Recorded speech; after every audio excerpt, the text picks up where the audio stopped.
Alors, pour démarrer, je dirais que je suis admirative de nos étudiants du Master de Stratégie parce qu'ils ont réussi à lancer pour une première fois une vraie journée dédiée à la stratégie, ce qui est rare en fait à Paris, mais ce qui est rare un petit peu dans le monde.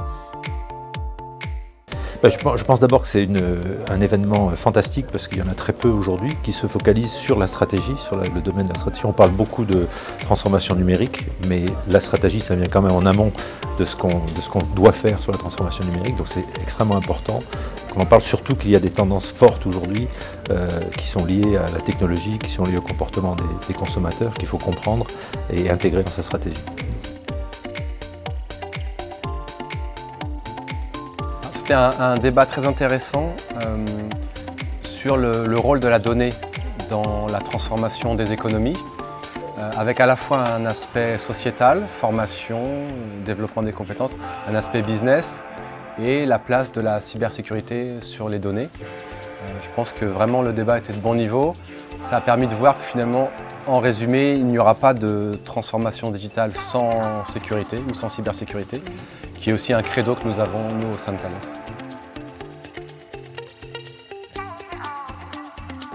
Écoutez, on a passé en revue pas mal de sujets, effectivement, dans un premier temps, la transformation numérique que l'intelligence artificielle peut apporter sur les dimensions, effectivement, employés, clients, opérations et puis business model. Et puis on a effectivement touché du doigt ce que l'intelligence artificielle nécessite en termes de dimension éthique, d'acculturation, de transformation des compétences des employés, des managers et des populations techniques ou autres.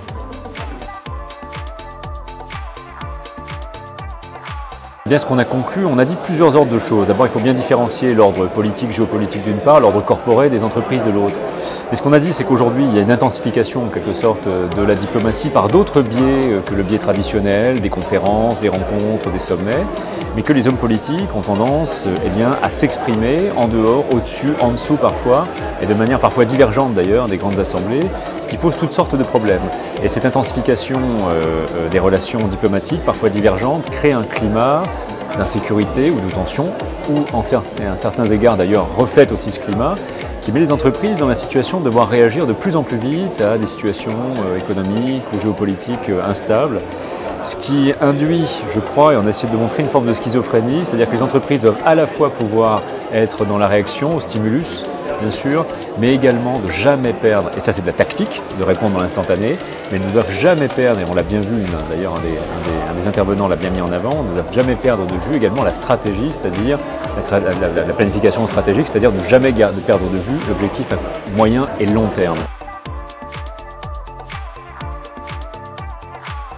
Je dirais que cette session met en lumière l'importance de développer une nouvelle intelligence économique en France, dont le but serait tout d'abord d'assurer la compétitivité de nos entreprises et permettant de développer une culture dans celle-ci qui pourrait être par la suite utilisée à des fins de sécurité et enfin au niveau de l'influence.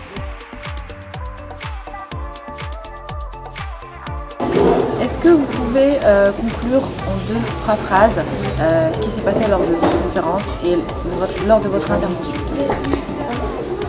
On a essayé de trouver une définition d'entreprise libérée et on s'est tous mis d'accord sur le fait qu'il n'y avait pas de définition d'entreprise libérée.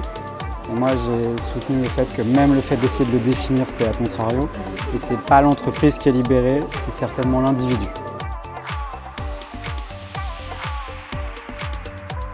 Moi, ce que j'en retiens en tout cas, c'est qu'on avait un trio assez intéressant, je trouvais, avec des regards croisés et donc très complémentaires.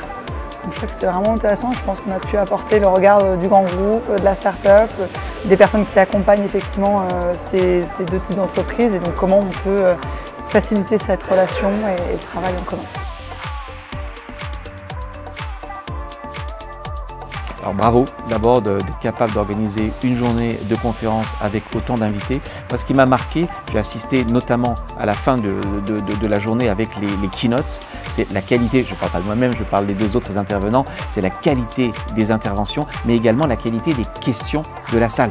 Ça n'est pas un monologue avec des étudiants qui écoutent passivement, c'est en fait un dialogue. Donc ça, c'est le premier point.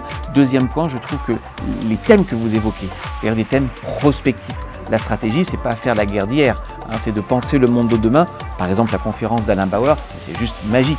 Cette idée qui est de penser les enjeux de l'intelligence artificielle, les enjeux de sécurité, les enjeux du numérique, ou même la conférence de Gaspard Koenig, hein, sur quel rôle de l'intelligence artificielle, notamment pour repenser la manière de faire de la philosophie.